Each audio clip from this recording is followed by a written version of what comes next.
Tervist, head vaatajad! Päike veel paistab, linnud laulavad, vesi kohiseb. Oleme tulnud vaatamise ühte uut valmivat projekti. Kohal on ka olematud antud inimesed, projektijuht ja tema abiline. Läheme kohe vaatama, mis siin siis toimub. Tervist, Magnus! Tervist! Tutvustate äkki paari sõnaga antud projekti? Antud projekt on siis tudengiprojekt.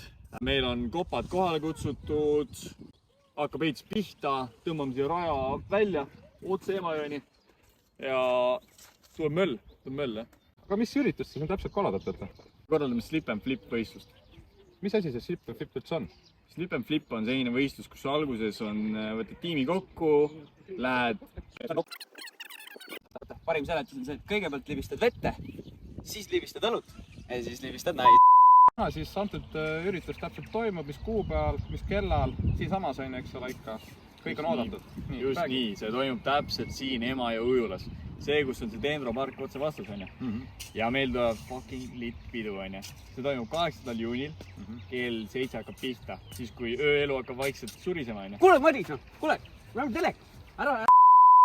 Ja by the way, meil on Aftekas, mis jääb 11 paiku. Seigis, trepis ja Slows. Kas vees külm ei ole? On, muidugi on. Kohe näitan, et on. Noh, ei, jummas soe on, mida sa räägid?